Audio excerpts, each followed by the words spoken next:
Hippie Fari Reggae Radio and Podcast is brought to you by The Island Rhythm, the dopest reggae-inspired and Rasta-inspired designs, clothing, and everything else you could possibly imagine. Check out theislandrhythm.com. Check out Island Rhythm on Facebook and on Instagram. Once again, The Island Rhythm is where it's at. Much love.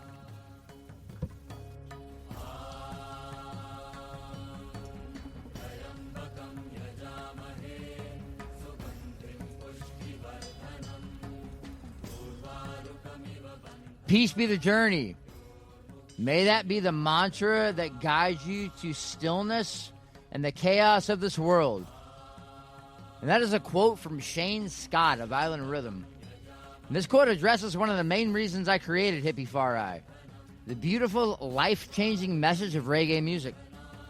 It was created for social change, and its message is as strong today as it was in the 60s when the first reggae records were released in Jamaica. So welcome to another episode of Hippie Fari Reggae Radio and Podcast, brought to you by The Island Rhythm, recorded live in the Omen Honey Reggae Radio and Media Studios in the beautiful state of Florida. So take a second to subscribe to our YouTube channel. I am your host, Scotty the High-Strung Hippie, and Hippie Fari is a podcast where we discuss all things reggae. So if reggae music is your thing, you're in the right place. So tonight we have a special guest in the studio. A man who is a beat poet, who has done some beautiful things in the world of reggae music. And I love to give a strong introduction sometimes, but I actually talked to him on the phone the other night. And his beat poetry was so sick, I'm going to allow him to give his own introduction.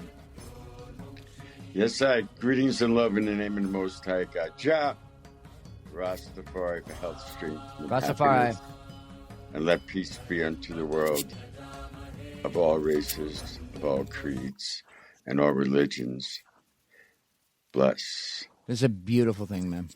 Thank you so much. But so, I'd love to welcome you to the show.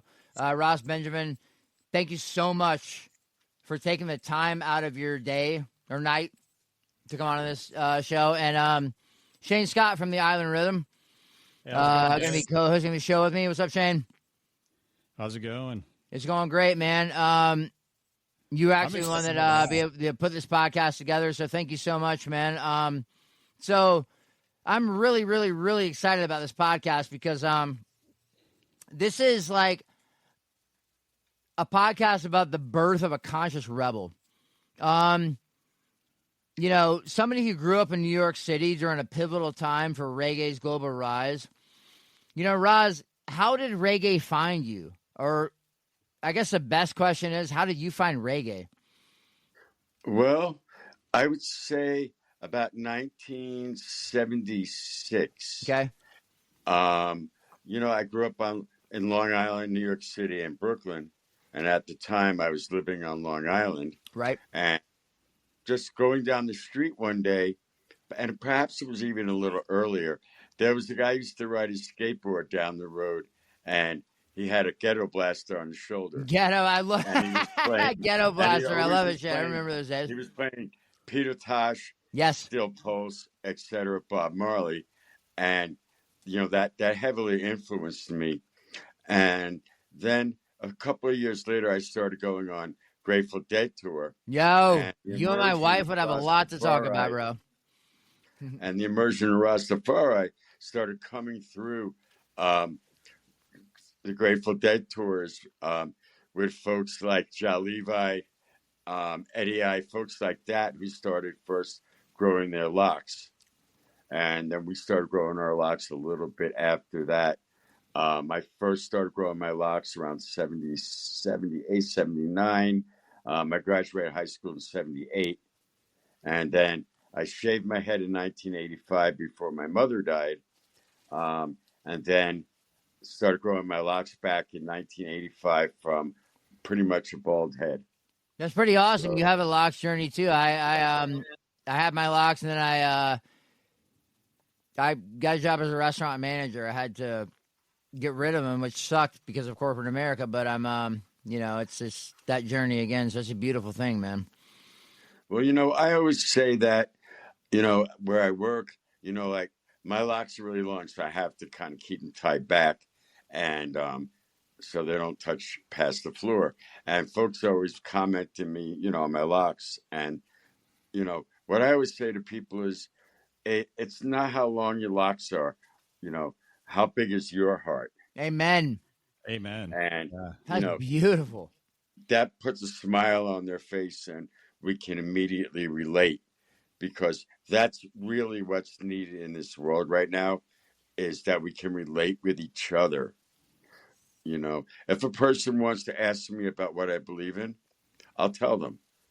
Otherwise, I just look at us as all as human beings on Wow. this planet, and we come up with something relating to each other, and we can just be friends. I work during the day full time, and then so my day starts about 5:30 in the morning, Right. and since I book tours for Mighty Mystic, Yes. I wake up at 5:30 in the morning, Shout send out. out emails to book shows, Right. look at offers that come in, and then I work from 9 a.m. to 5:30. And truth be told, if I see an email come in with an offer or something like that, or somebody's looking at a show with us, I'll run in the bathroom and answer those emails, Right. and then I'll come back outside to carry loads again. That's a beautiful thing, man. I actually, That's awesome.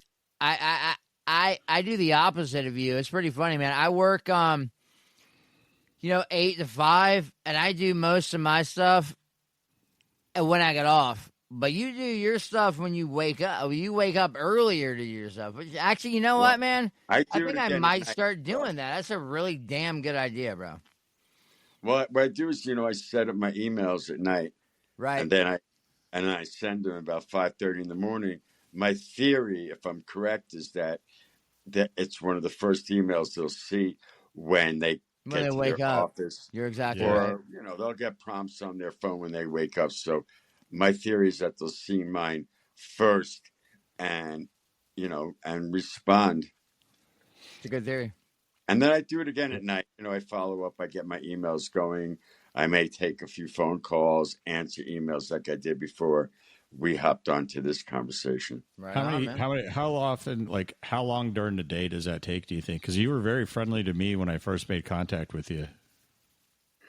It really depends. Some days are busier than not. Lately, it's been not quite as busy, um, in a sense that I think we're getting towards the end of the year, and and musically speaking. So right now, everybody's working on 2026. Mm-hmm. Right. You have to almost stay about 6 months ahead of yourself, so that you don't miss opportunities when you're booking a tour. Right. But of course, you have to start somewhere. So, for example, when I booked Mighty Mystics tour starting last year, we started actually January 25th was the first show.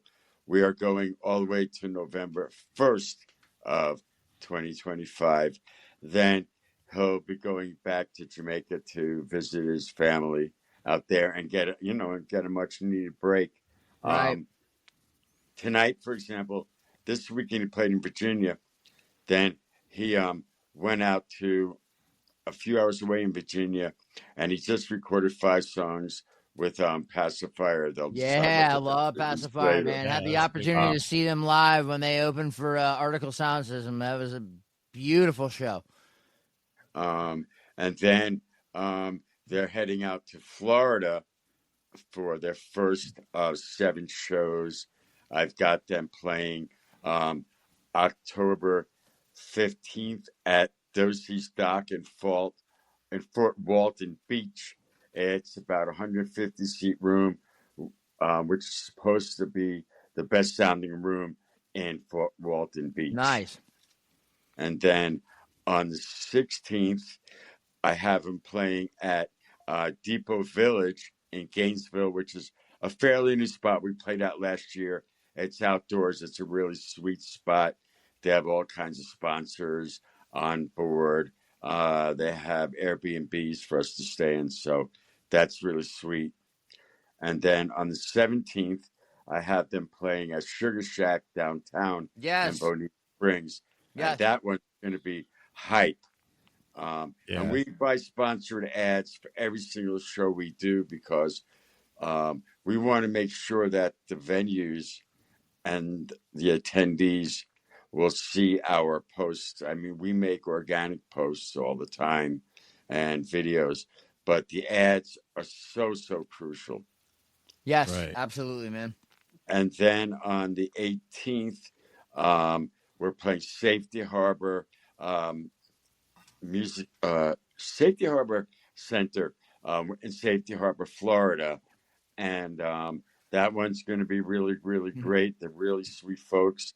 They're actually putting Mighty Mystic up from October 18th till the 24th. Right. Nice. And then on the 19th, he's moving along to Port Charlotte at the Twisted Fork in Port Charlotte. That one's going to be an early show. We're going to go noon to 3 p.m. Those are beautiful. I love Actually, matinee shows, 3:30. man. Yeah, With another band called Phoenix 5 that's very popular in Florida. Right. Up and coming act, but they're really nice folks. We've had several conversations with them, so I have a lot of respect for them for putting in the works that they're doing. And then they're going to have 4 days off until we play Guanabanas on the 24th in Jupiter and the 25th at Pineapples in Melbourne, which is I love Pineapples. Hey, Raz, I got to ask you a question, man. Yeah. You have all this memorized? Yeah. Bro, there is no way in hell I could ever remember what you just said, man. That's amazing. That's a real booking agent, bro. Well, we booked, we're approximately 111 shows. Mighty Mystic is also going to. Hey, guys, we got another podcast coming out. He's going to recite all 111 straight memory. I might be able to do that, but I bet you could, man. Bonus points if you can recite the entire set list for each show. that I can do because it's funny though because when he comes to Colorado or I fly out to work some shows, he hands me the set list and he says, "Put one in front of me, so that me and Kebo can see it on keyboards, right? And then drums and bass can see it." And I never look at the set list. Right. Partially because I want to be surprised, and he does change it up a little bit. Sometimes he on the Colorado shows, he broke out some tunes I've never seen him do live, right? And they were really good. He's one of those artists. While his albums are really crucial, his new one, Walk Tall, is almost like a sleeper. Like you listen to it at first and say, "That's really good," and then you listen to it, and you find a tune that really hits home. And the one song that really hit home for me on the Walk Tall album is Giving Thanks and Patiently Waiting, songs like that. And I really recommend that folks, go to Spotify or however you listen, and really tune into his presence as an artist. He is really one of the few Jamaican artists that lives stateside that really bridges the gap between Jamaican reggae and American reggae. Right. Now, and that's a hard one to accomplish because, you see how the American reggae scene is, in all respect due to all the American reggae artists, but they're really gravitating towards that Cali sound. Right. Does he resonate more with the East Coast style roots sound or the Cali sound?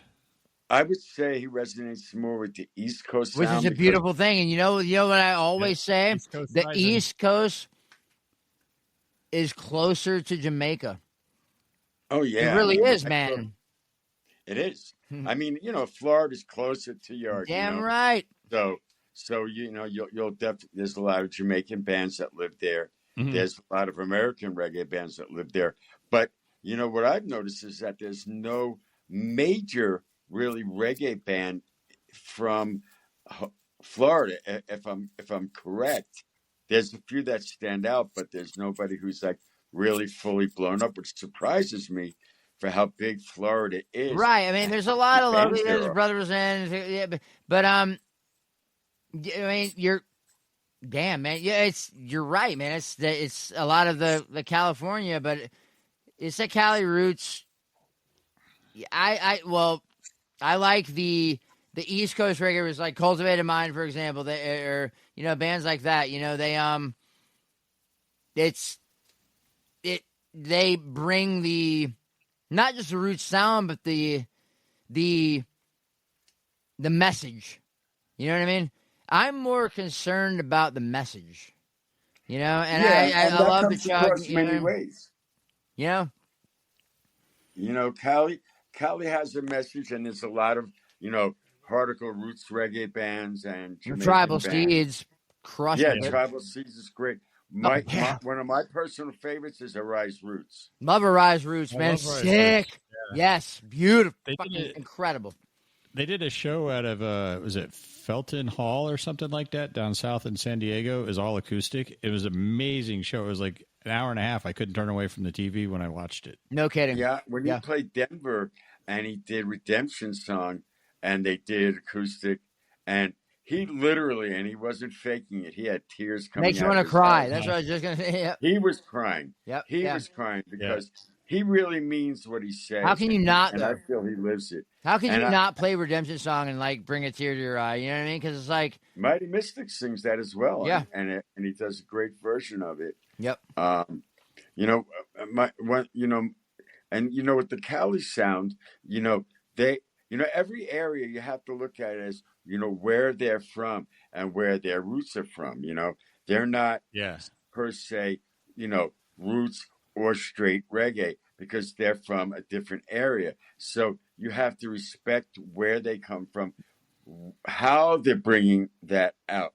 Like, personally, one of my favorite bands is Slightly Stupid because Slightly they Stupid is represent off a the chain. genre Yeah. in their own way. It's very true. They're not faking it. They're really, really awesome, respectful folks, and they care about Yeah, I've said that Jamaican before. reggae music. And I've said this before, man. Yeah. Out of like the giant reggae bands, and I'm not going to mention like the giant. We all know who the biggest, reggae bands are. And I was talking to my wife like, probably a couple months ago. I was like, Slightly Stupid is probably, out of the giant, out of like the biggest like American reggae bands. You know what I'm saying? And we all know who they are. I think Slightly Stupid definitely holds it down the best. Yeah. I like them because I met them once, and they literally knew who I was. How they knew who I was, I'm not 100% sure, aside from the fact that there was this dub poet from Jamaica who passed away named Jafada, and he brought me backstage and introduced me to them, and they knew who I was. I don't know how, but they knew who I was, and they just had real respect for the Rasta, Sure. and that goes a long way in my book, just because they recognize the fact that reggae music came from Jamaica with its roots in Africa. The tiny country of Jamaica made a massive fucking impact on this world. Out of many, one people. Yes. I mean, there are more reggae singers in Jamaica.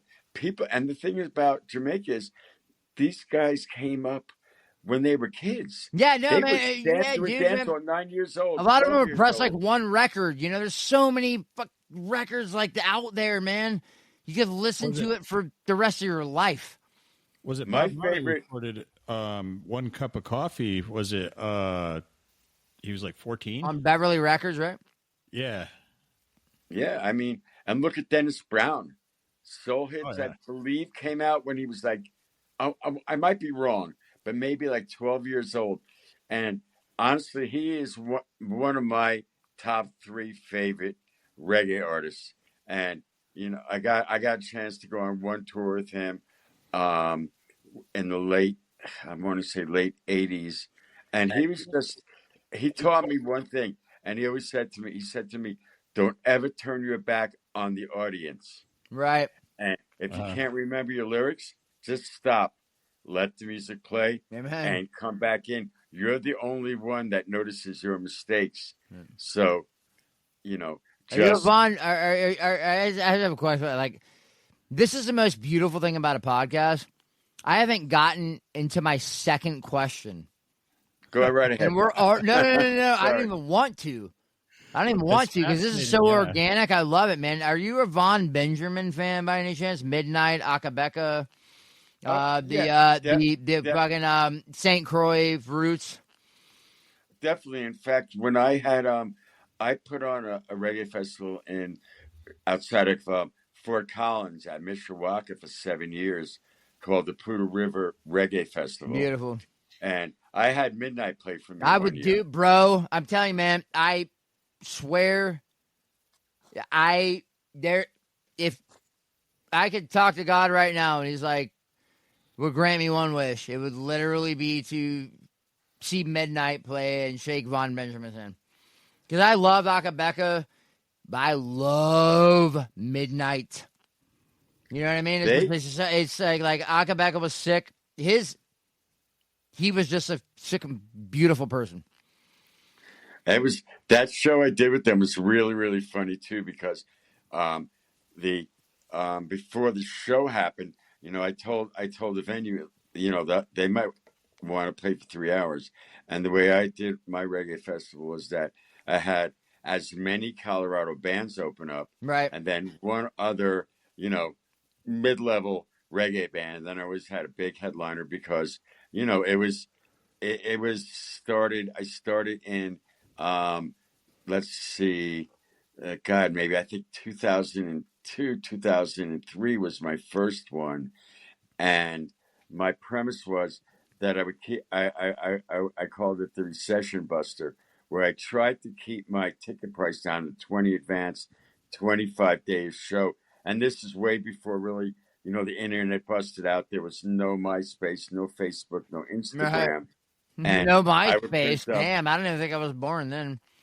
And yeah, well, that shows my age. I was born in '60. MySpace account. I felt weird about it. Yeah, and shit. When you had to put the one song that everybody heard on MySpace, you're like, "That's the song that defines me." Everybody on the planet was friends with Tom. Yeah. Oh, I know Tom. The generic picture. That was funny, man. That's hilarious. But yeah, and the funny thing about that Poudre River Reggae Festival, when I had Midnight play, I was handed down something by the police department because the owner at the time, he let anything go. Right. Like he would let 1,400 people in the venue, and it was like uncanny, and the parking was hellacious. Good for him. But the police came in before the show, and I guess they must have heard that Midnight will play for 3 hours, and they made us cut off the show at midnight. Nah. So I had to go backstage and tell them, I have the hard close at midnight, or I'm going to get fined like $1,000 an hour. Midnight was probably like, we'll pay your we'll pay your ticket. He wasn't happy about that, but it was out of my control. Yeah, I hear you. Yeah. And they put on, probably, one of the more memorable shows I have ever seen. I'm sure. Von Benjamin. I mean, I literally have a private folder on my YouTube account of Von Benjamin's spoken, where he will literally take dialect and dissect words and tell you what they mean. Like, I can listen to him for the rest of my life. But the beautiful thing is I'm listening to you now, man. Let's talk about your One Love bumper sticker in 1985, bro. Like, what? So, yeah. What's going on? Like, that you were spreading that reggae message. Let's talk about that, bro. So, I'm not an artist. My father was an artist. You created a sticker. Well, yeah. But you are an artist. I would do is I would link up. So I had the idea for the One Love sticker, and I wanted it to be very simple, so that you could read it on the back of a car. Right. And I always print on 5-year vinyl. Okay. Because so it ain't gonna wear off. Yeah, so it won't wear off. your best advertising is that people can see it on a car or wherever they have it, a road case, That's it. on a keyboard, guitar, what have you. I had a friend of mine go to Europe in the 80s, and I gave him 500 stickers, and he put them all over all the train stations everywhere. And then he took a picture with an Instamatic camera and mailed me the camera to take, and so I had those.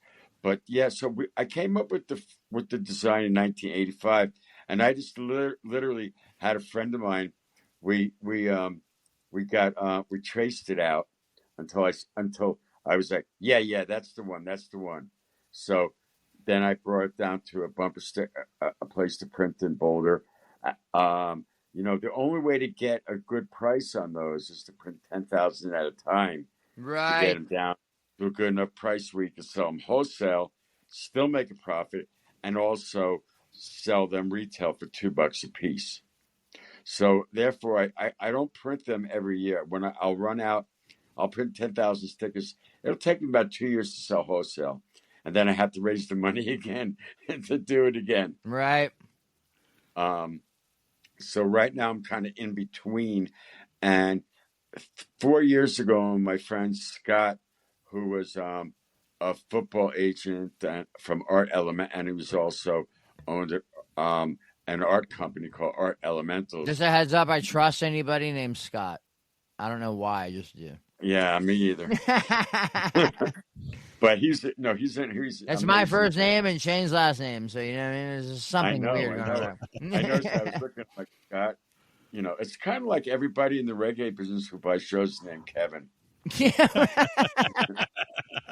It's kind of like everybody in the mafia is named fucking Peter or Paul. You know what I mean? Like, this is my cousin Peter's, Paul is Peter. Well, growing up in New York, everything we got fell off the back of a truck. Right. Yeah. 1970s. Just so you know. Is that where the whole thing came? Like, where the old old grandmas from New York would be like, I didn't just fall off the turnip truck last week. You know what I mean? When you're trying to confuse them, So I get that. But anyway. Perhaps, but back in the Goodfellas movie, Yeah. You watched the movie. Yes. So, great movie, that's by the where way, it came man. from. It fell off, everything we got came off the back of a truck. Right. Even cigarettes, right? Everything. I got family that lives in Yonkers, and supposedly Uncle Tony is a gas furnace repairman. Never seen his hair dirty or his hands dirty. Never wore a uniform. Right. He drove a big old Cadillac. You know the one with the straps in the back on the 80s? That's awesome. I was like, he's not a gas furnace repairman. Of course not, man. He's working for somebody. We won't talk about that. Yeah. You mentioned Boulder and you mentioned Fort Collins. Is there like huge pockets of reggae in those two areas? Because I've been to Colorado and Denver. I don't see it as like a huge reggae. It's actually a lot bigger. Not everybody. We have almost 200 reggae-ish shows a year in Colorado. There is Rasta Stevie. I don't know if you know who Rasta Stevie is. His nickname. So he's kind of like the world MC. He emceed Sierra Nevada World Music Festival, Reggae on the River. And he has on Facebook called the Ganjarato Reggae Calendar. And he updates it continuously. And there's about, I would say, close to 200 reggae shows a year in Colorado now. In the 80s, when I opened up my reggae store, I believe it was 86 on the Pearl Street Mall. It was 400 square feet big. I didn't want anything big because I wanted to fill every inch of it. Right. Mm-hmm. And so that's when we first, started. When I first created the One Love sticker in '85, that catapulted into the idea of having a store. And my store was called Crucial Reggae Imports. And I kind of followed what Trade Routes did in San Diego. They were the first, and I would say the longest running reggae store in America. Yeah. And, that's amazing. So wait. See, records, stickers, clothing, everything reggae? Yeah, everything reggae was, vinyl. Yes. I used to go up to Jamaica and trade my One Love stickers for 7-inch That's 45s. beautiful, bro. Oh, wow. And I used to order from Greensleeves, Oh, Ras Greek, Marcus, dude, everybody. Augustus Everybody. Pablo, Augustus Pablo, one of my Yeah. favorite artists in the world on Greensleeves Records. I have a question for you, man, real quick. Yeah. Maybe you've seen this. I've never seen it. But when you get like the 7 inches or the the EPs or the LPs, the 12 inches or whatever, did you ever like get one where the name was scratched off? Because I was told that like a lot of the original reggae artists, when they were playing in the dance halls, they would scratch off the name of the record. So if another selector would walk up and see what they were playing, they couldn't see the name of the record they were playing, so the selector couldn't take it and play it in their dance hall. You know, that I never heard of, but that makes a lot of sense. Right. Because, dance hall in Jamaica, as you know, is very, very competitive. That's what I'm saying, right? But you would think you would want to get the artist's name out there, but at the end of the day, you want to keep that in your dance hall. Yeah, I mean, when they did dub plates, that's different. Yeah, sure. Because, they wanted to make sure that everybody knew who they got a dub plate from. Right. And, what interesting, when I went, so I had my store from about 86 to 88. I had a warehouse and all that. And a little bit of a backstory. I went out to California and I went to the, what's the name of the store? It was a very famous store in San Francisco. It'll come back to me in a minute. But I was getting out of the back of my truck, and I bumped into this other guy was getting out of his truck to go into the same store to sell his T-shirts, and there weren't very many reggae T-shirts in the mid, late '80s, right? And I bumped into this guy, and we both turned around. We're like, blood clot. Yeah. And I start cracking up, and he's coming out of the back of his truck with T-shirts, and I was coming out of my truck with my One Love stickers, and we were going into the psychedelic shop in San Francisco, the most famous store from the 60s forward, or 60s or 70s forward. I believe it might still be open today. I'm not 100% sure. And then him and I became fast friends. We went up and down the West Coast selling my stickers and his T-shirts. Then we went back to his store he had in Huntington Beach, California, called Afro-Carib Arts. And in the back of his store is where he printed his T-shirts. And so we decided that we're going to become reggae T-shirt wholesalers. And we went out and bought every rock and roll magazine there was. And we hired a photographer. That's how you had to do it, man. It was all printed media back then, man. There was no online shit. And then we took photos of all his T-shirt designs, and all of his designs were his artwork that he had painted on canvas. That's beautiful, and bro. He took the best ones and put them on T-shirts. That's beautiful. And then so we mailed one T-shirt for free, one swatch, one sheet, and a one-page color catalog to like 500 stores all around the country. Was the name of the shop called Why It's Famous? No, it was called Afro-Carib Arts. Okay. And so we mailed them out to about 500 stores around the U.S., record stores, clothing stores, any kind of hippie store, head shops. And we got on the phone, and we ran up a nice long-distance phone bill, and we called every single one of them. And we said, we mailed you a Tyvek envelope with one free T-shirt. And at the time, we could afford to sell them for $7 wholesale. Wow. And we literally got close to 250 orders. It's amazing. And then we had to stay there and print. And then mail them out. And then I went back to my store in Colorado, and, I would just stay on top of, making phone calls, getting orders. And then there was another guy, and his name was Ross 7. Right. And then there was another guy. I wish I had my catalog with me. I should have brought it out.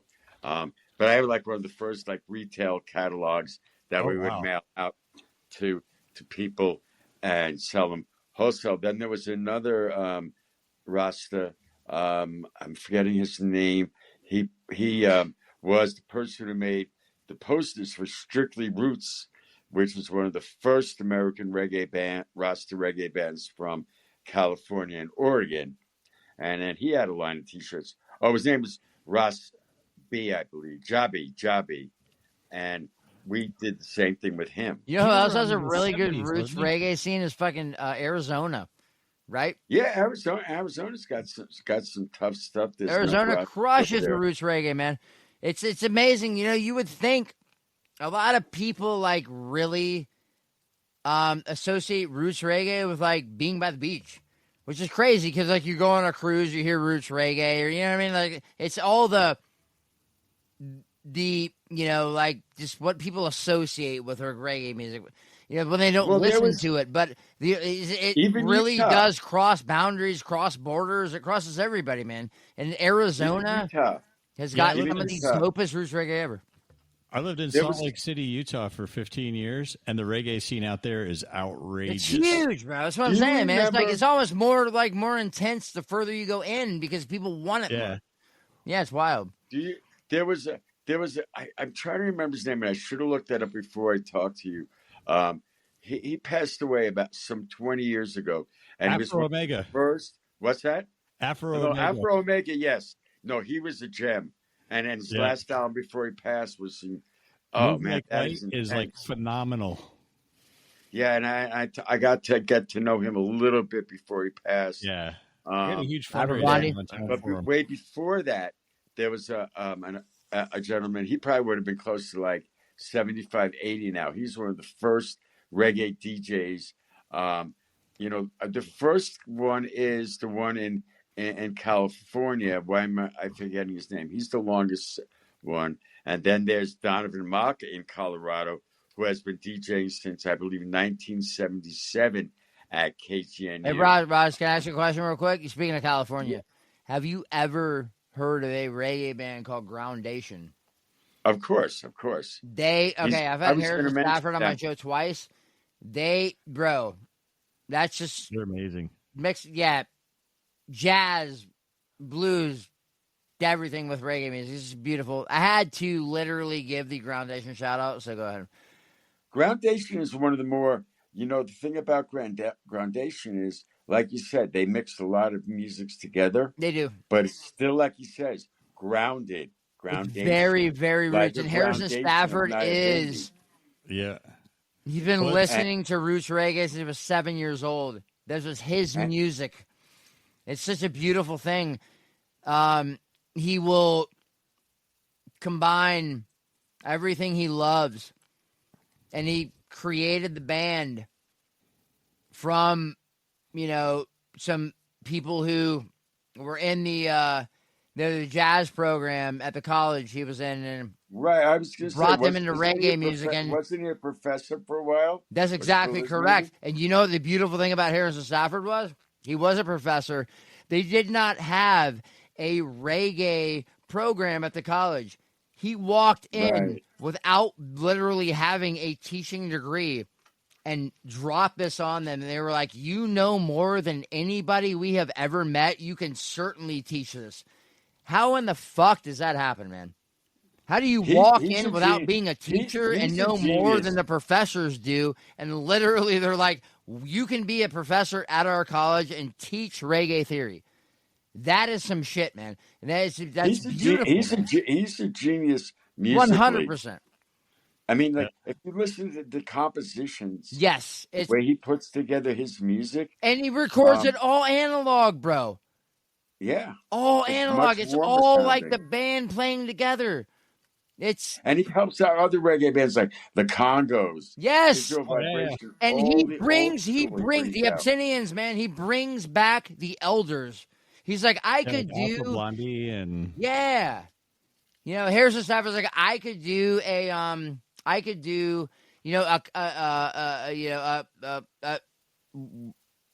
song with anybody. But Yeah, no, I want to bring the elders back, and that's what I love about him, man. But that's what I love about reggae music is the message. Like I said in the beginning of the podcast, man, it was the first reggae record was released in Jamaica in the 60s. The message is as strong today as it was in the 60s when the first reggae record, when it was released. Like, these people need to be, the elders need to be brought back and still mentioned because it's very important. Well, it's all coming back to the roots again because everything starts with a seed Right. Exactly. and then a root, Yes.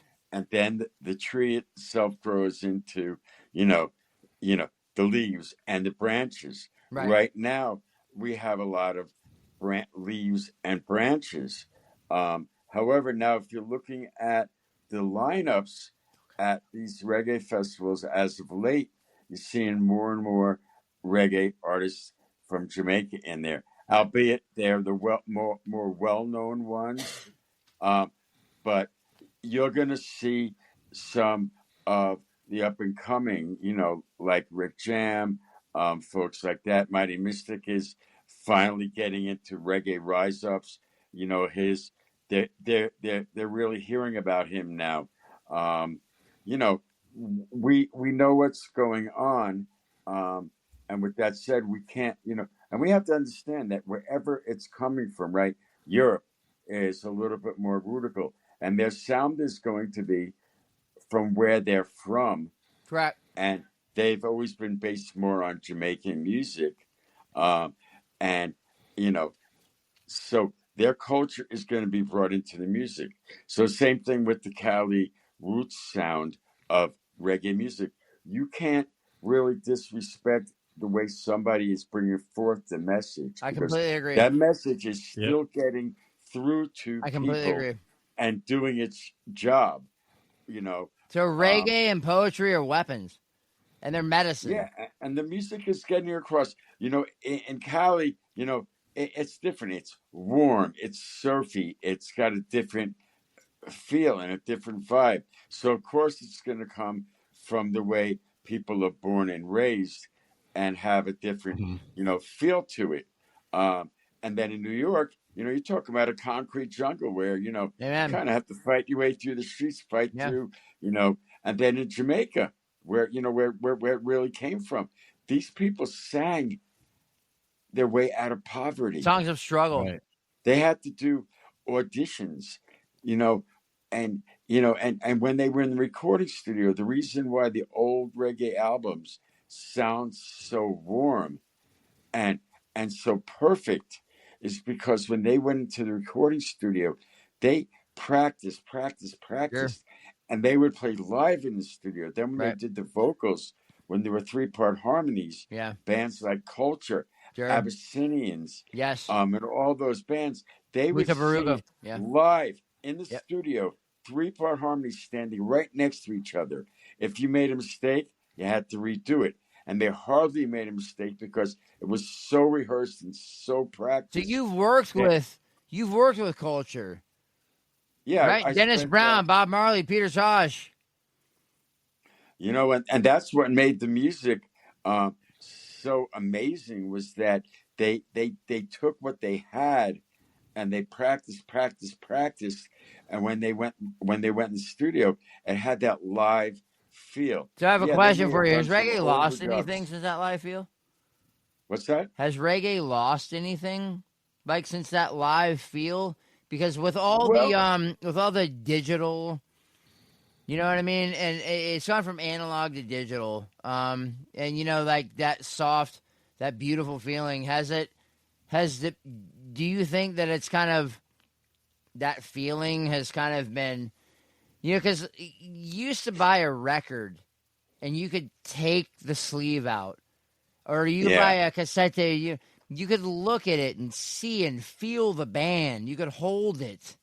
Now it's like everything's on streaming. Vinyl. Like, do you think that has literally, like the message has been lost through streaming music? I personally feel it has a little bit because it doesn't hold as dear to your heart.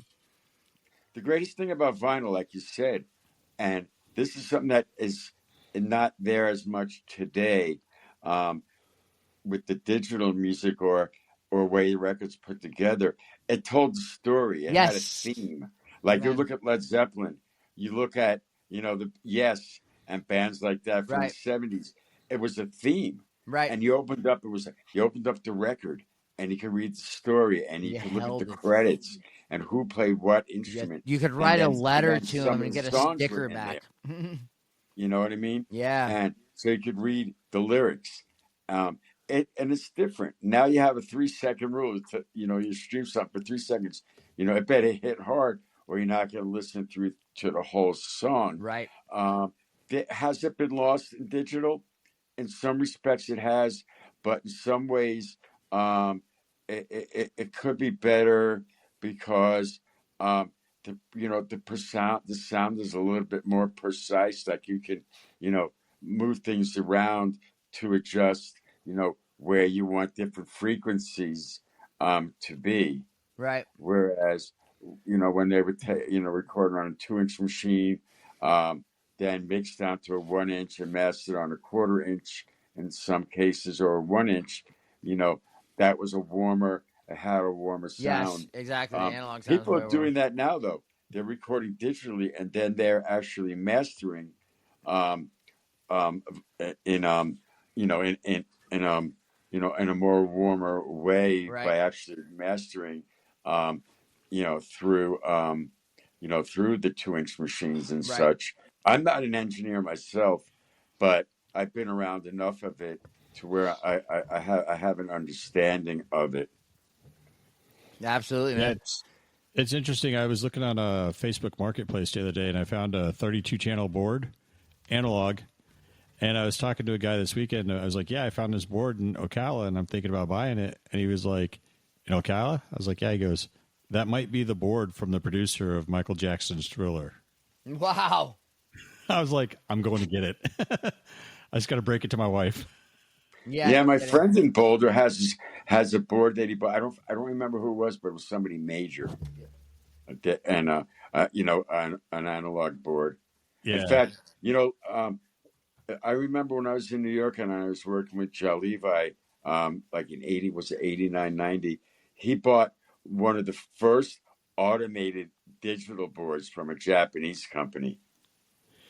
yeah, And I was like, so wait, you plug this in, you set your mix, and you watch the faders move by themselves. And I was like, okay. yeah. What like, so when you got into reggae music and the Rasta scene and all that stuff, like what was the one album you listened to and you're like, "This is my vibe. This is what I'm going to do." um, I'd say Peter Tosh. Peter Tosh. Yeah, because I was a little bit of a rebel soul, and Peter Tosh really, really, really spoke to me. Yeah, they didn't call him Um, Steppin' Razor for nothing. no, he was hard. He was Yeah. hardcore. I listened Um, to his audio tapes. Did you hear where he did Red Diaries or whatever, or the Red yeah, X yeah, Diaries? I have yeah. them. I downloaded them all, and I was listening to them. And when I design T-shirts and stuff, sometimes that's what I'll be listening to is the Red X Diaries. It's an amazing insight into his mind. Like I don't think a lot of people know about. Benji, I am blown away that you said that. You are the first person. I have 60 episodes out, man. I got into reggae via Peter Tosh. Everybody else was Bob Marley. I love, love, love Bob Marley. Love him. I was I mean, yeah, introduced no, to Bob reggae when I Marley. was surfing at fucking like 11 years old via Peter Tosh. Legalize it, the cassette tape. That's how I first got into reggae. And that's Yeah, amazing, man. You're the first person who has said that. one of my favorite albums of all time in reggae music was Peter Tosh's last album, No Nuclear War. Right, Oh beautiful. yeah, Peter Tosh was more militant, and that's what I subscribe to. I love the militancy of Peter Tosh. I mean, as I've gotten older, I'm a little less militant in the sense that I try to look at what everybody's doing I get and that. see what I can get out of it. I mean, and I'm more open minded. Like I was definitely kind of I'm I definitely could getting be more kind open of, on it as I get older. I could be a little bit rude back in the day when I was Me growing too. up, Rasta. Me too. Like, I know Shane I'd could be too, like, man. We wait, both. wait, how do you have Yeah. dreadlocks and you trim your beard down? But that's a thing of the past. Things in time change, and you have to look into a man's heart before you look at his exterior, Right. and you have to look into a man's eyes to really see what they're looking at. Right. So, and that just comes with age. I could be what I am right now with or without dreadlocks. So speaking of that, can I ask you a question real quick? Yeah, man. I know that you view Rastafari as a way of life, not kind of a religion. Is that correct? Yeah, Rastafari is not an ism Right. because ism really means a temporary thing. Now, Rasta is here on earth for good. Whether you check for Selassie or not, Right. that's a lineage that some people have proved to be correct, some people have proved to be incorrect. Right. But when you take a look at a person like Haile Selassie and you look at his face and his image and the words he spoke, he had every single culture, color Completely within nailed it. him because Ethiopia is the citadel of creation. That's right, man. I mean, the song So "War" the by Bob birth Marley, of beautiful. and the birth of all supposed races are from there. I completely believe that. However, we are all okay. Rasta says this, and I agree with it. We all come from Blacka, as in black. Amen. Because if the first person was black, we all come from black.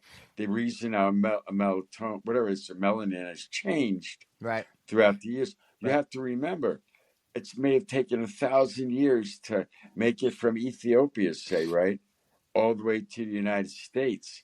And so the color scheme changed by, if you're in Northern Europe, you don't get as much of the sunlight. Sure. Now, I'm not an expert on any of this, so don't take me for complete face value, but that makes sense to me. And so, all the, all the racism and all that, it's really, it comes down, it You know what makes really sense kind to of me, comes down to Rastafari?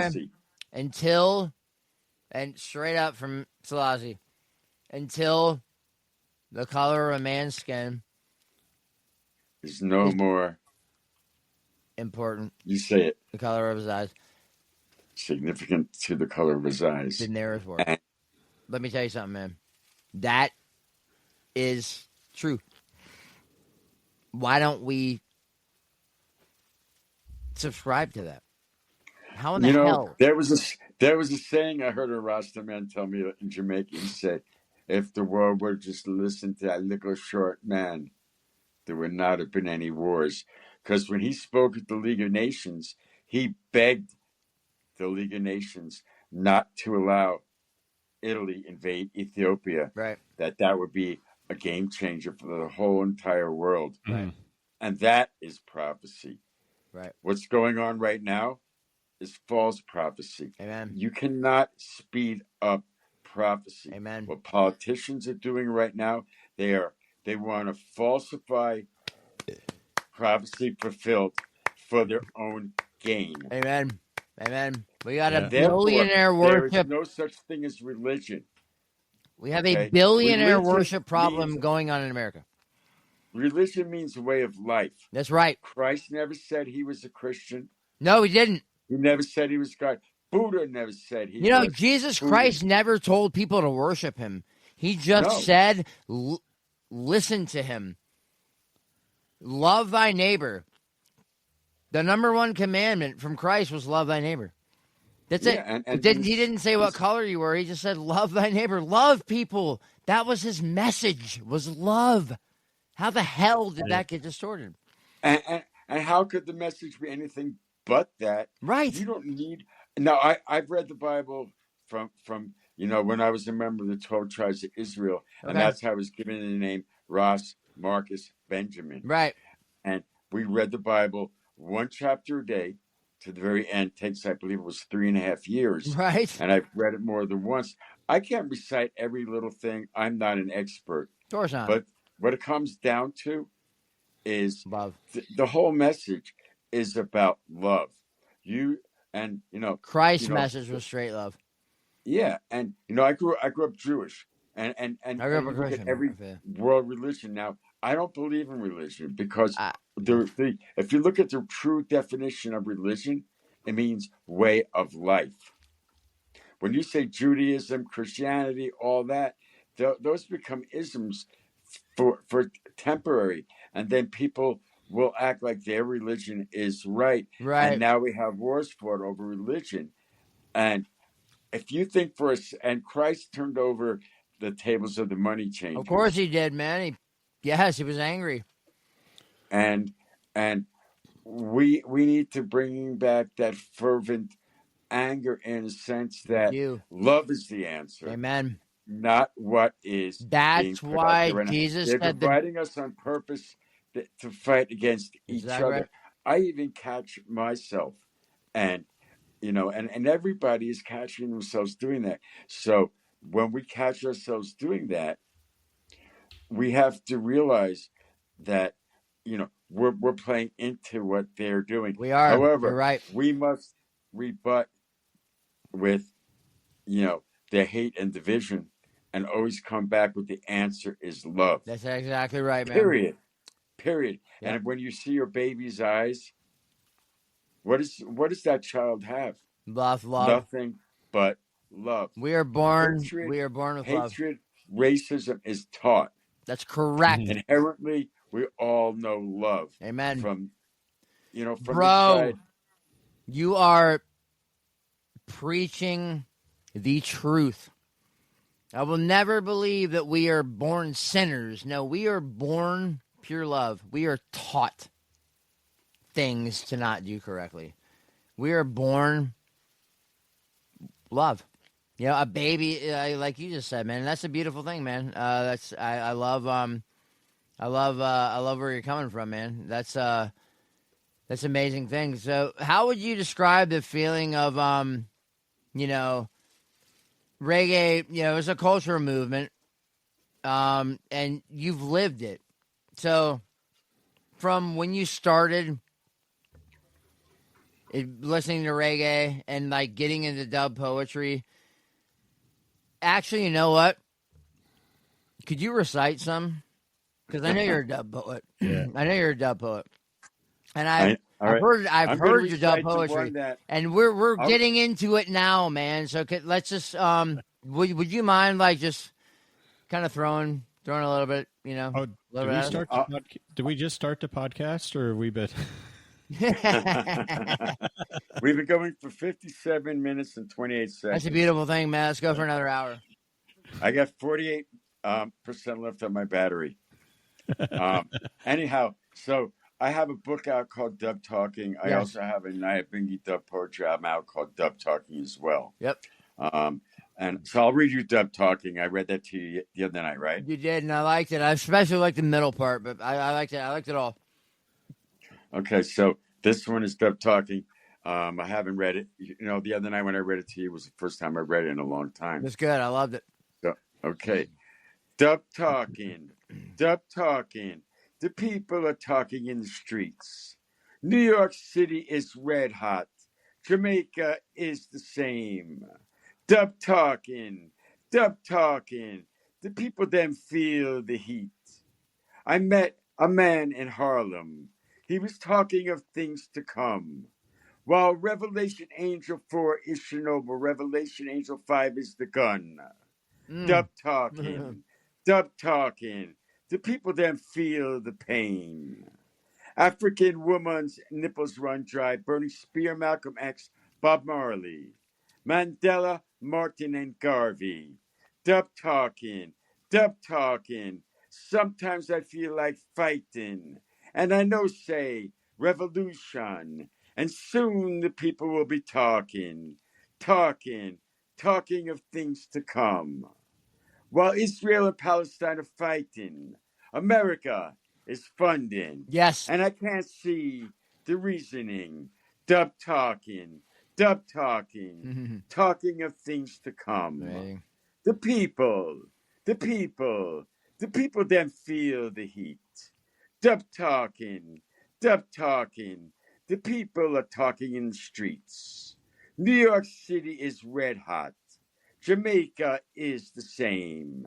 Dub talking, dub talking. The people then feel the pain. I met a man in Brooklyn. He was talking of things to come. Time that needs to be changing. Time that needs rearranging. Dub talking, dub talking. The people then feel the pain. African woman's nipples run dry, burning spear Malcolm X, Bob Marley, Mandela, Martin, and Garvey. Dub talking, talking of things to come. Sometimes I feel like fighting, and I know, say, revolution. Soon the people will be talking, talking of things to come. While Israel and Palestine are fighting, America is funding, and no one listens to the reasoning. Dub talking, dub talking. The people then feel the heat. The people then feel the pain. The people then feel the strain. Now who's to be blamed? Now who's to be blamed? Where did it come from and when will it change? Dub talking, dub talking. The people then feel the pain. That's so beautiful, man. And I think we're all wondering, you know, what you just said. You know, in the last kind of stanza, who will they blame? But the people then feel the pain. I think we're all looking for somebody to blame. Well, we are to blame. I can, you know, it's. I think you can, if that's the beautiful part about, in my opinion, Rastafari, is we know who to blame. It's time for revolution because the people, the people, you know, the powers that be are the ones who are to blame. You know, they are bleeding us dry, like you said in your dub poetry. You know what I mean? Literally taking every, like you said, you know, the nipple, like sucking us dry. And it's like, are we going to stand up? And that's the beautiful thing about reggae music, man. It is the last bastion of the People's Army. Like Tony from Cultivated Mind says, this is a weapon. It's used to fight, but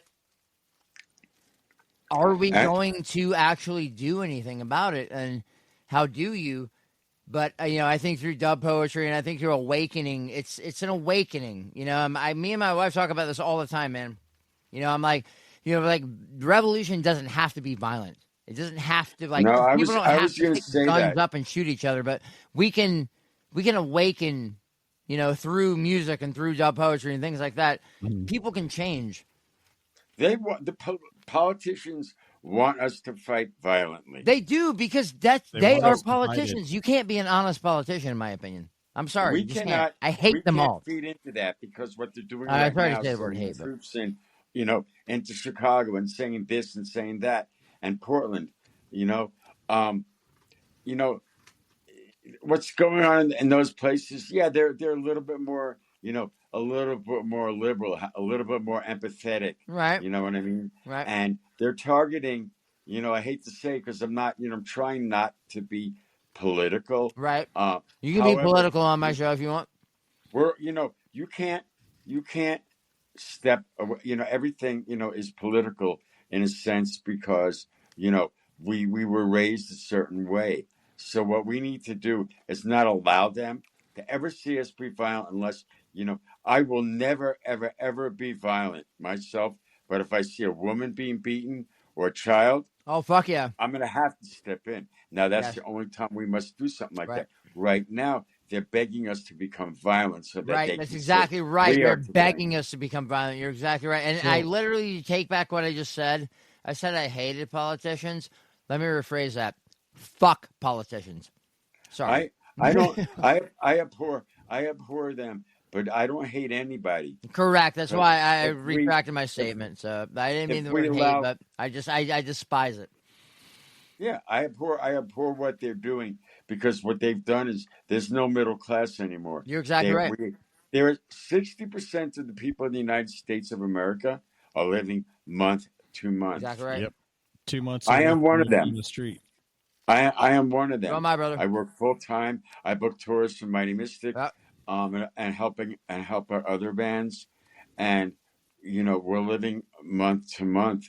Um, you know, I'm grateful for what I have, but it's definitely, it can get scary some months, It's different and times, man. I'm seeing more and more people like where I work. The other a couple of weeks ago, I drive up into work, and I'm having one of those mornings where I'm kind of feeling sorry for myself, you know, and I'm driving to work kind of in my jalopy, and I park my car, and there's a guy. It's kind of chilly out, a little rainy, and he's sleeping, under the store thing, by the store, and he's just wearing a jacket, no pillow, sleeping on the floor. Yeah.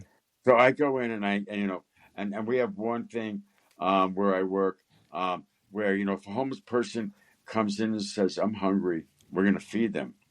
So I Amen. went in and I said, "Hey, man, I need to make up a bag of food for this guy right now. Let him sleep, but we got to drop him off a bag of food." And that's what we did. And that's what we need to do. Mm-hmm. No. That's the 100%. revolution right there. Fuck Is yes.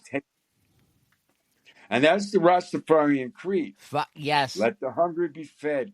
Let the naked, and all that. Be in And service of other and then the people. infants be cared for. But I want to revert back real quick, because we're probably running out of time a little bit. But when we talk about Bob Marley, right, and the different branches and roots and all that, right, and stems and all that. Look at Bob Marley. The reason, the reason he was born both black and white, right, Right. as far as we can tell, right, Right. is to bring the world together. Because Amen. if he brought the world together, he's probably the most famous artist in all of music. 100%. They sing his 100%. songs in every language in 100%. the world, and that's why you hear people in California singing it that their way, because of the way they were raised and what they listen to. But they still have that same feeling that Bob brought in. Maybe the industry's not fair. There are powers that be that are not allowing others in, and that's because they might be a little bit more revolutionary. Right. And they you got, and let's face it, what it comes down to is selling tickets Yeah. and streams. And if you're investing a lot of money into artists, then you have to, you know realize realize your ROS. You know what I mean? You know what's so beautiful about However, what you just said there, man? I talked to. However, their job is, because I remember when I worked for Bill Bass and Yeah. put on Reggae on the Rocks, Right. right? You know, back in the day in the 70s and 80s, a concert promoter's job was to find new acts all the time to Right. bring up, Right. and personally take, take responsibility for helping that band get big. Right. Now they're doing that, but they're not letting everybody in. Right. Of course And not. my feeling is this, Politics. with all respect due to all of them, for every American reggae act that's playing on a reggae festival, there should be a Jamaican reggae act on that festival. It should be equal. It doesn't really matter what place they're in. You know what I mean? When you look at Still Post playing before um, um, um, other bands, right? Yeah. For example, it's a very smart move to do that, because you're going to be seen in front of more people. Right. And that's okay. There's nothing wrong with that. Right. Whoever's bigger at the time should be the headliner, Right. so that the opening bands can be seen by more people. That's how you help bands grow, whether they're older. That's actually a or really, younger. really, really good concept, because I feel like a lot of like maybe the younger generation, because me, like, I listen to, like, the mid to, early 70s to mid 70s to late 70s roots reggae is my favorite. And I feel like it's the message, and I feel like a lot of kids that are getting into reggae, or like younger people that are getting into reggae, they love the beat, they love the beach vibe, but they're not, like I said, reggae is a weapon. And I feel like the message is maybe gets diluted a little bit. You know what I mean? And a lot of them maybe like the Cali reggae kind of stuff. And I don't give a shit what people think. This is my Reggae music podcast, and has gotten I'll say this. so The big. message is getting diluted, but it's all about reggae is about a revolutionary message.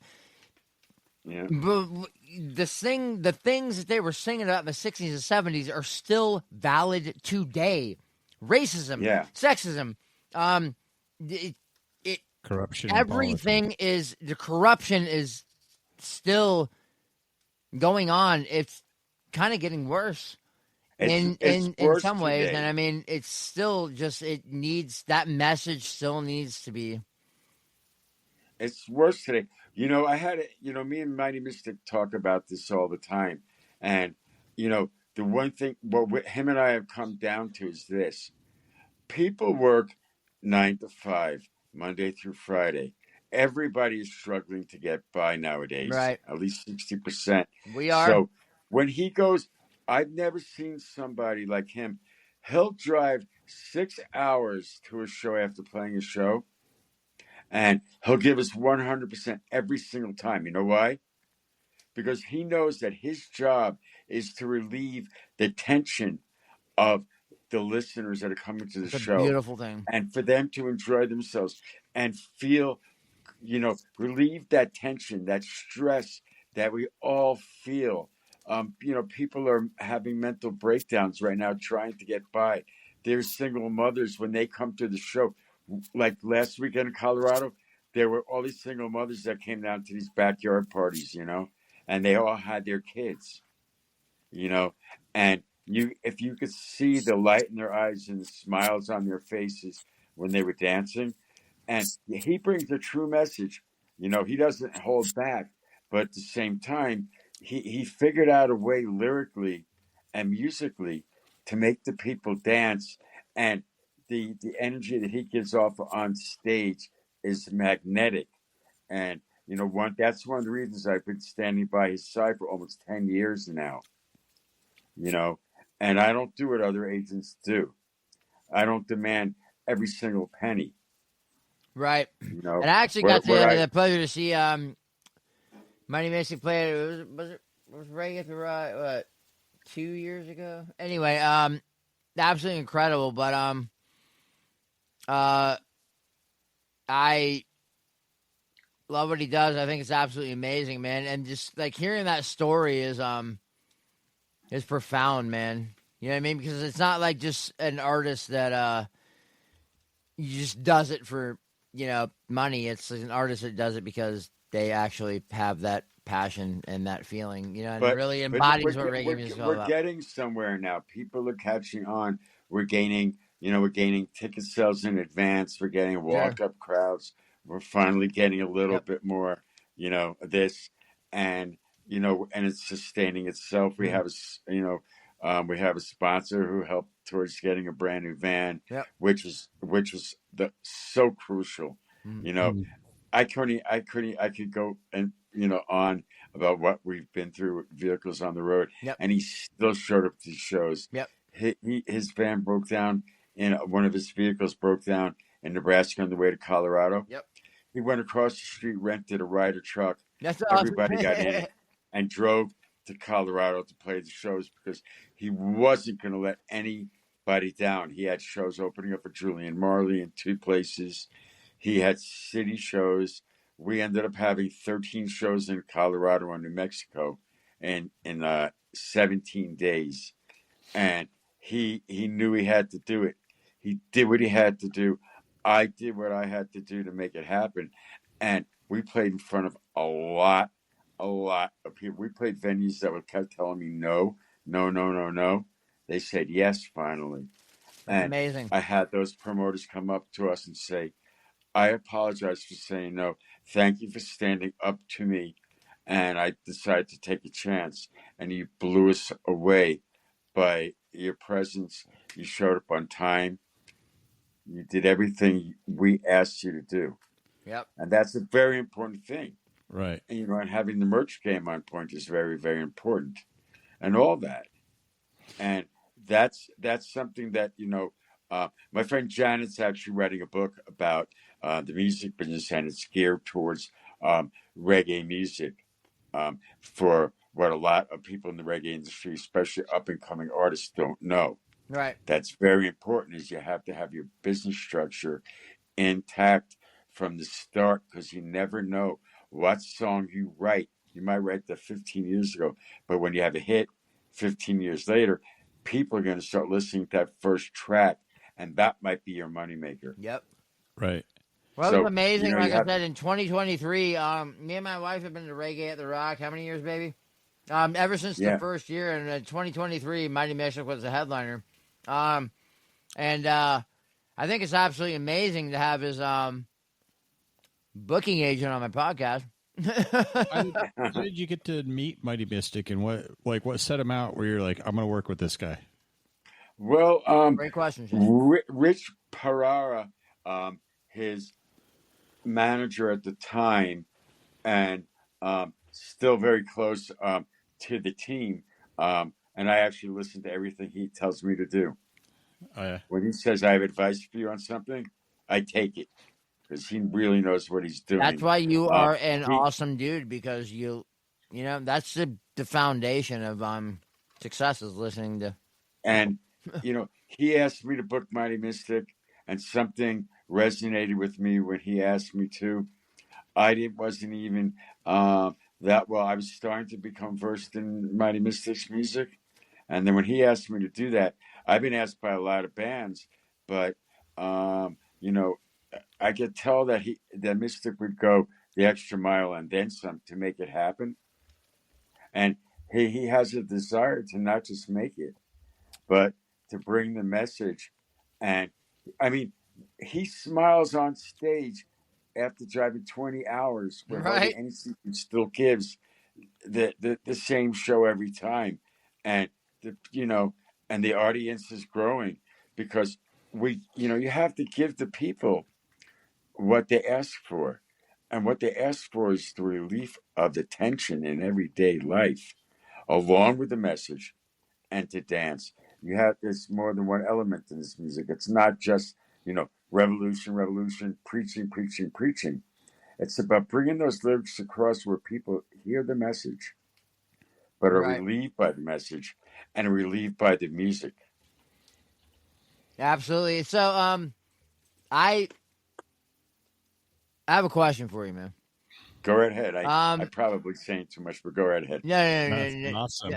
No, you're not. When it comes to reggae music, is it the music or the message, or both, that gets you going? Because for me, the music hits, and then it's the message. But I love that chink, chink. The second I hear that skank, I'm like, oh, it gives me goosebumps, man.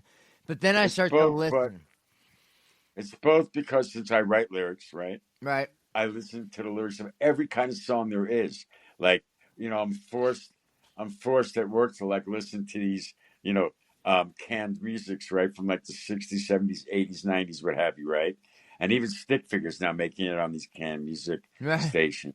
And I listen to the lyrics, because, you could take the cheesiest song and realize why it's a hit. Yeah. Because they're geniuses the way they wrote a cheesy song. That's right.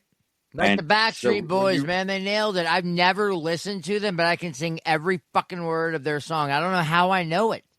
How do I know these words, man? Did I hear them in grocery stores when I was walking through, or a doctor's office? Yeah. There's psychology behind it. There is. It's a total psychology behind it. Weird. I read a book one time, and it was talking about that song from Outkast, Sorry, Miss Jackson. Yeah. And they had a computer program, and it said, this is going to be a number one hit. And it wasn't getting any airplay with that, or anything like that. So what they did is they took a John Bon Jovi song, played Miss Jackson, and then played Matchbox 20 after it, all day. They paid and then 6 months later, it's a number one hit. Yeah. They sandwiched it between two hits. Yeah, 2 songs that people knew. That's amazing. That's probably why I know all the words to every Backstreet Boys song, once again, or NSYNC song, and I've never listened to them in my life. So for me, it's the lyrics because I always listen to the lyrics, and and obviously the music's got to have that proper hook. Amen. And sometimes people play too many instruments, but the songs that actually are the most popular are very, very sparse. And people, not me. I wouldn't really call myself a musician. I'm a Nyabingi drummer. Right. Oh, I learned nice. how I to play play it drums in the too. hills of Jamaica in the early '80s. And all that. I learned all the Nyabingi chants. And one thing about the music is you have to let the music breathe, Beautiful.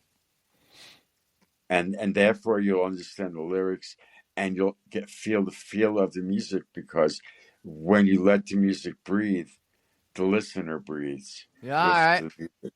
I like that. Yeah. I Makes saw a an interview with Stuart Copeland from the Police about playing drums. great And drummer. they're like, you're one of the greatest drummers on the planet. What, Yes. what makes you so good? He goes, I can do one thing most drummers can't do. And he played just a song for 2 minutes, no fill. And he was like, I can hold a beat and I don't need to add extra stuff to it. Right. I just let the music carry the drum beat with it. Quick question. Speaking of Stuart Copeland, have you guys ever heard of Oysterhead? It's Stuart Copeland from the Police, Trey Anastasio from Fish, and Les Claypool from Primus. That is a power band, bro. I mean, but anyway, it's not reggae, but I mean, you brought up Stuart Copeland, so I just literally had to mention It Oysterhead. was But just anyway. interesting. He was talking about the music breathing, and I thought Yes. that was Absolutely. a beautiful thing that there's 2 minutes of drumming with no fill. You Right. know how hard that is for a drummer? Absolutely, man. The best certainly, yeah, drummers to in the not world want phrase to their just crush the drums, drums. If you listen to the best drummers in music, they phrase their drum Right. like as if they're playing to the words. Right. Yeah. I play percussion. I play congas and bongos, and it's not hitting when the singer's singing. It's when he stops and you do that pop pop, or it's like it's accent. Yeah, Yeah. it's accenting. It's not like playing over, right? Yeah. 100%. That's what made the in the beginning days of the poetry like Mutabaruka and Lady Yes, Presley Mr. Baruga. Johnson. Yeah. They played with a live. They would go into the recording studio and they would write a poem and they heard the cadence and the tempo in the lyrics, so they would start reading in the mic, and then the band would hear it, and you hear like Chinna Smith playing this guitar lick right out of last word that Mutabaruka said, and it made that word so much more powerful. And that's what to me is missing in digital music. I mean, you can add to it, as you're, doing it. That's one of the reasons I don't record too often myself, is because I'm really picky about what I'll record over. Plus, Right. truth be told, my timing it's kind of hard since I don't hear the same way a musician does the counting. When I record in the studio, actually, my oldest son is an EDM producer. I love electronic. So when I record, he comes to the studio with me and counts me in. Nice. Yeah, I spun techno for a while. I love I love electronic dance music. So, but if you're gonna be a EDM DJ, you definitely know how to count somebody in, man. Oh God, my son is so good. That's awesome. He You goes have by to be Noah doing that. Earthling, You by have the to be. way. I got to pick up my son. He goes by Noah Earthling. He just played his first EDM show himself on a set and did really well. Good for I watched him, all the man. videos. He has like 8 songs out. He's got an EP. What's his name again? Say it real loud, real quick. Noah Earthling. Nice. I'm definitely gonna have to check that out. I love techno. I love techno music. So that's great. He's also a really good rapper. He did a rap tune with Amanda Julene on a pretty big tune that James Lord sent me. He works with I'm forgetting the name of the distributorship, but he sent me the rhythm, and I'm going to record over it still eventually, but I gave it to my son, and Amanda Juline. She sang the reggae part, and he did the rapping part. And that's when they sent it to the guy to master, he decided to do an analog master because he liked the song so much. Nice. It landed on the top 4 tunes on Apple Music the first day it came out, and he got like 4,000 plays like in the first few hours. And then, of course, it faded because no one knew who him and Amanda Juline are. But it's pretty cool that, that's somebody like, and he did over a reggae song. That's amazing, that's man. You've had such an amazing experience in life. I could talk to you for hours, but we talked right before the podcast started about Jack Kerouac and Allen Ginsberg and the Europa Institute. You want to get into that a little bit, or?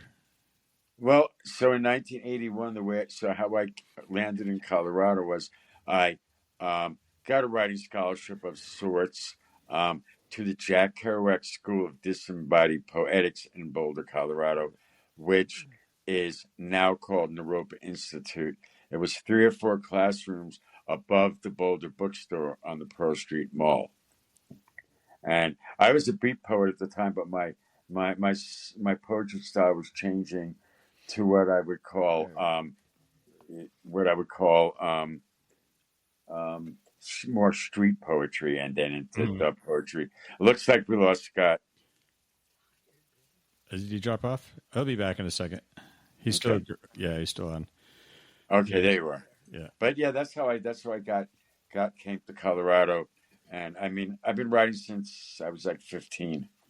But I started out with beat poetry. I still write, beat poetry, and I immerse myself in all kinds. I mean, my goal in life is to actually retire and be lazy. That's been my goal. That was me. I retired last year, and then ended up starting an apparel business, and now I'm helping Scotty out and working with Scotty quite a bit, and I'm meeting interesting people. It's like I'm having the best time of my life right now. Oh, it's absolutely amazing. I envy you. We need to work together. Absolutely, man. We are all working together, man. That's a beautiful thing, bro. So, I got a question for you, man. Okay, I do need to sign off soon because I do have to get. Yes, and 100%. If you could leave the world with one line of poetry right now, what would it be? We feel it still. We feel it still. From David to Selassie, we feel it still. Let me tell you something, man. I love you so much, man. This was an absolute blast having you on. I had 25 questions, and our conversation went from the first question, and it was so organic that it didn't go past that, and that's such a beautiful thing, man. So thank you so much for taking the time to come on this podcast, man. It was an absolutely beautiful thing. Yeah, it's been a highlight of my short podcast career so far. Yeah, right? I don't get to do these too often, so... because, when you're booking tours for bands and this and that, you really are, and I don't want to say it kind of like the unsung hero, you're in the background. Your job is to do the best you can for artists, But one of the reasons I do is because I come from being an artist of sorts. So I really, really defend, artists when I'm passionate about them. Mm-hmm. I may not be the best at what I do, kind of like the Grateful Dead. I'm not the best at what I do. I'm the only one who does it the way I do. I'm scrappy. I'll ask until, the final answer is yes or no. I do the exact same thing. And you know what's beautiful about that is once you get the yes, you're building that community. And one thing I can say is there is strength in unity. So build your community. Follow me on Facebook. Follow me on Instagram. Follow me on TikTok. Shoot me an email, hippiefarigreggae@gmail.com, and check out my website, hippiefarai.podbean.com. And this is Scotty, the high-strung hippie, Kira, the Irie Empress, and Shane Scott from the Island Rhythm, reminding you to speak your mind before somebody else does it for you.